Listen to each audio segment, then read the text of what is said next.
आज हम एक बहुत ही आम सी चीज का पीछा करने वाले हैं, एक रोटी का टुकड़ा। रोटी का टुकड़ा दिलचस्प है। हाँ, हम देखेंगे कि हमारे मुंह में जाने के बाद से लेकर शरीर से बाहर निकलने तक वो टुकड़ा किन किन जादुई गलियों से गुजरता है। अच्छा। हमारे पास जो सामग्री है वो विज्ञान की किताब के नोट्स जैसी है, पर हम इसमें से जीवन के वो राज निकालेंगे जो हमें बताते हैं कि हम जिंदा कैसे हैं। बिल्कुल, ये एक तरह से हमारे शरीर के अंदर की पूरी फैक्ट्री का टूर है। फैक्ट्री का टूर, हाँ ये सही है। हम 4 मुख्य स्टेशनों या कह सकते हैं विभागों का दौरा करेंगे। पहला, जहाँ कच्चा माल मतलब भोजन अंदर लिया जाता है, पोषण। ओके, पोषण। दूसरा, जहाँ उस कच्चे माल से ऊर्जा बनाई जाती है, श्वसन। तीसरा, जहाँ ऊर्जा और जरूरी सामान को हर कोने तक पहुंचाया जाता है, वहन। और चौथा, जहाँ फैक्ट्री का कचरा बाहर फेंका जाता है, उत्सर्जन। तो चलिए इस सफर को शुरू करते हैं। सबसे पहले, ये जैव प्रक्रम या लाइफ प्रोसेसेस है क्या? ये सुनने में बहुत भारी शब्द लगता है। असल में इसका मतलब बहुत आसान है।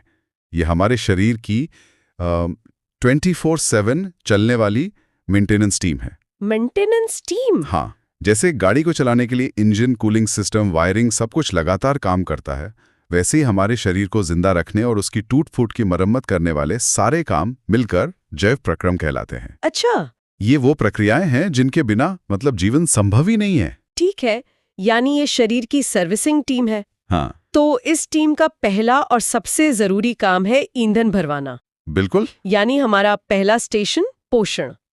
स्रोत बताते हैं कि पोषण 2 तरह का होता है। एक तो वो जो अपना खाना खुद बनाते हैं। हाँ, जिन्हें हम स्वपोषी कहते हैं, जैसे हरे पौधे। ये कमाल के शेफ हैं। शेफ? हाँ, ये किसी और पर निर्भर नहीं है। ये सूरज की रोशनी, हवा से कार्बन डाइऑक्साइड और जमीन से पानी लेकर अपना भोजन खुद बना लेते हैं। इस प्रक्रिया को प्रकाश संश्लेषण या फोटोसिंथेसिस कहते हैं। तो ये पौधे का अपना सोलर पावर प्लांट बनाने जैसा है। यहाँ स्रोत में इस प्रक्रिया के 3 कदम बताए गए हैं। पहला है क्लोरोफिल द्वारा प्रकाश ऊर्जा को सोखना। बिल्कुल, पत्तियों का जो हरा रंग है यानी क्लोरोफिल, वो एक सोलर पैनल की तरह है। उसका काम है धूप को पकड़ना। ये पहला और सबसे जरूरी कदम है। बिना धूप पकड़े आगे कुछ नहीं हो सकता। ठीक है। दूसरा कदम है प्रकाश ऊर्जा को रासायनिक ऊर्जा में बदलना और पानी के अणुओं को हाइड्रोजन और ऑक्सीजन में तोड़ना। ये थोड़ा मुश्किल लग रहा है। इसे ऐसे समझिए कि सोलर पैनल से जो बिजली बनी, पौधे उस बिजली का इस्तेमाल करके पानी यानी H2O को तोड़कर एक तरह की हाइड्रोजन बैटरी चार्ज कर लेते हैं। अच्छा, एक बैटरी। हाँ, और इस प्रोसेस में जो ऑक्सीजन बचती है उसे वो बाहर फेंक देते हैं, जो हमारे सांस लेने के काम आती है। माँ, और तीसरा कदम है कार्बन डाइऑक्साइड का कार्बोहाइड्रेट में अपचयन। अब पौधे उस चार्ज की हुई बैटरी की पावर का इस्तेमाल करके हवा से ली गई कार्बन डाइऑक्साइड को अपने असली भोजन यानी ग्लूकोज या कार्बोहाइड्रेट में बदल देते हैं। ओके। और मजे की बात यह है कि वो सारा खाना तुरंत नहीं खाते, बल्कि उसे स्टार्च के रूप में स्टोर कर लेते हैं, जैसे हम अपने घर में राशन जमा करके रखते हैं ना। हाँ, कमाल है। पौधे अरबों साल से सोलर एनर्जी और बैटरी स्टोरेज का इस्तेमाल कर रहे हैं। अब आते हैं हम इंसानों पर जो विषमपोषी हैं। हाँ, मतलब जो अपना खाना खुद नहीं बना सकते। तो जब रोटी का वो टुकड़ा हमारे मुंह में जाता है तो क्या होता है? यहीं से हमारी पाचन यात्रा शुरू होती है। मुंह में जो लार या थूक होता है, उसमें एक एंजाइम होता है एमाइलेज। इसका काम है रोटी में मौजूद स्टार्च को वहीं से पचाना शुरू कर देना। इसीलिए रोटी ज्यादा चबाने पर हल्की मीठी लगने लगती है, क्योंकि स्टार्च शुगर में बदलने लगता है। अच्छा, इसके बाद खाना पेट में जाता है, जो एक तरह का एसिडिक मिक्सर ग्राइंडर है।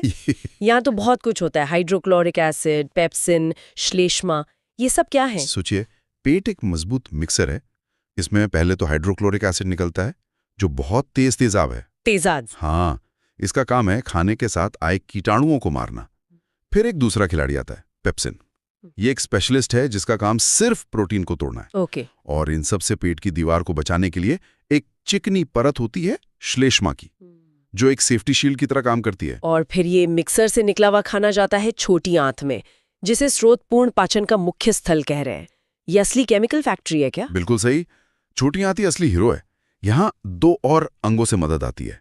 लिवर से आता है पित्तरस, जिसका काम है खाने में मौजूद फैट यानी तेल, घी की बड़ी बड़ी बूंदों को छोटी छोटी बूंदों में तोड़ देना, ताकि उन पर आसानी से हमला हो सके।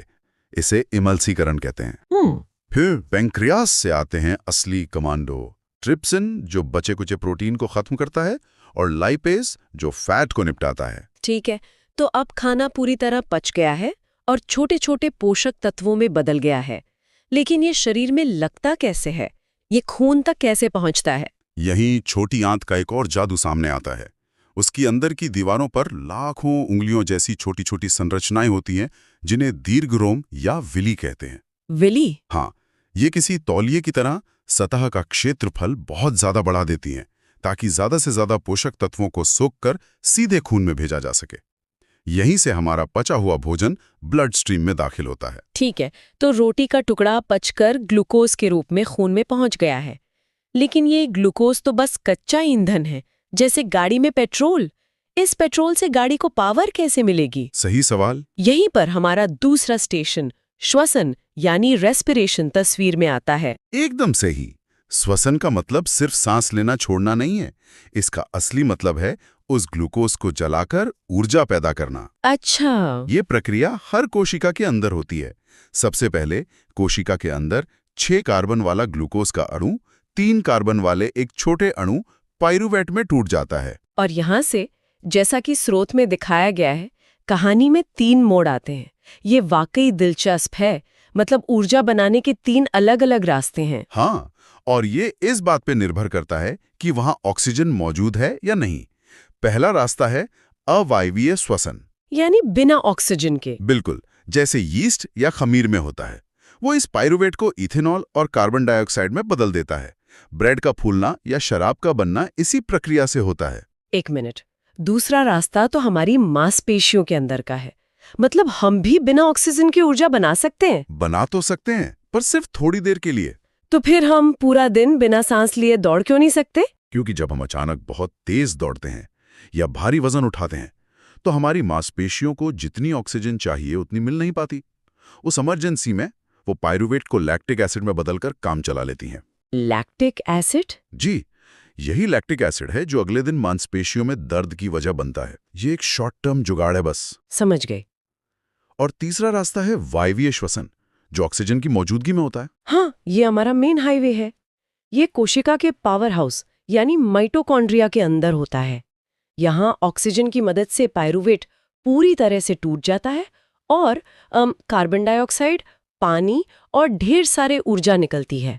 ये सबसे एफिशिएंट तरीका है। यहाँ बार बार एटीपी का जिक्र आ रहा है। इसे कोशिका की ऊर्जा मुद्रा कहा गया है। ये क्या चीज है? एटीपी को आप शरीर का यूपीआई पेमेंट सिस्टम समझिए। UPI payment? हाँ, ग्लूकोज आपके बैंक अकाउंट में रखे हजारों रुपए की तरह है, लेकिन जब किसी कोशिका को तुरंत कोई काम करना होता है तो उसे पूरे बैंक अकाउंट की जरूरत नहीं होती। उसे बस 10 रुपए का एक छोटा इंस्टेंट पेमेंट चाहिए। अच्छा। एटीपी वही 10-10 रुपए के पेमेंट पैकेट है। शरीर ग्लूकोज को तोड़कर लाखों एटीपी बना लेता है, जो कहीं भी कभी भी तुरंत इस्तेमाल हो सकते हैं। बहुत बढ़िया। तो इस सबसे एफिशिएंट वायवीय श्वसन के लिए ऑक्सीजन जरूरी है। वो हवा से फेफड़ों तक और फिर खून में कैसे पहुंचती है? हवा हमारे नासाद्वार से होकर एक लंबे पाइप यानी श्वास नली से गुजरती है और फिर फेफड़ों में पहुंचती है। फेफड़ों के अंदर ये पाइप और पतली शाखाओं में बंटकर अंत में लाखों छोटे छोटे गुब्बारों जैसी थैलियों में खुलता है, जिन्हें कूपिका या एल्वियोली कहते हैं। तो ये कूपिका ही वो खास जगह है जहां गैसों का एक्सचेंज होता है? बिल्कुल, ये वो बॉर्डर है जहां हवा और खून की मुलाकात होती है। इन गुब्बारों की दीवारें बहुत पतली होती हैं और इनके ऊपर खून की नसों का घना जाल बिछा होता है। यहीं पर हवा में से ऑक्सीजन कूदकर खून में चली जाती है और खून में मौजूद कार्बन डाइऑक्साइड बाहर हवा में आ जाती है, जिसे हम सांस छोड़कर बाहर निकाल देते हैं। इसीलिए धूम्रपान इतना खतरनाक है, क्योंकि वो इन नाजुक गुब्बारों को सीधे नुकसान पहुंचाता है। बिल्कुल, और हवा के रास्ते को भी। ठीक है, तो अब हमारे खून में पोषक तत्व भी है और ऑक्सीजन भी, लेकिन ये शरीर की खरबों कोशिकाओं तक पहुंचते कैसे हैं? क्या कोई नेशनल कोरियर सर्विस है? हाँ, सही शब्द इस्तेमाल किया। यहीं पर हमारा तीसरा स्टेशन वहन या ट्रांसपोर्टेशन आता है। आपने बिल्कुल सही कहा, कुरियर सर्विस। हमारा परिसंचरण तंत्र ठीक यही काम करता है। इसके 3 मुख्य हिस्से हैं। हृदय, जो हेडक्वार्टर का पंपिंग स्टेशन है, रक्त यानी खून, जो डिलीवरी ट्रक हैं, और रक्त वाहिकाएं मतलब नसें, जो इस पूरे सिस्टम की सड़कें हैं। स्रोत में दोहरा परिसंचरण या डबल सर्कुलेशन का जिक्र है, सुनने में लगता है कि खून 2 चक्कर लगाता है। इसका क्या फायदा है? इसे एक बहुत ही स्मार्ट ट्रैफिक मैनेजमेंट सिस्टम समझिए। ओके।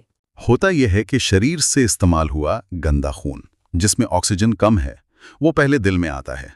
दिल उसे फेफड़ों वाले सर्विस स्टेशन पर भेजता है ताकि वो ऑक्सीजन भरवा सके। फिर वहां से साफ ऑक्सीजन से भरपूर खून वापस दिल में आता है और इस बार दिल उसे पूरी ताकत से पूरे शरीर में सप्लाई कर देता है। अच्छा, तो साफ और गंदा खून कभी मिक्स नहीं होता? कभी नहीं। और यही इसका सबसे बड़ा फायदा है। इससे हमारे शरीर को बिना मिलावट वाली हाई क्वालिटी ऑक्सीजन सप्लाई मिलती है, जिससे हम ज्यादा ऊर्जा पैदा कर पाते हैं। बिल्कुल, और अपने शरीर का तापमान स्थिर रख पाते हैं। अब पौधों की बात करते हैं। उनके पास तो दिल नहीं होता, वो पानी और भोजन को कैसे ऊपर नीचे भेजते हैं? पौधों के पास 2 तरह के पाइपलाइन सिस्टम होते हैं।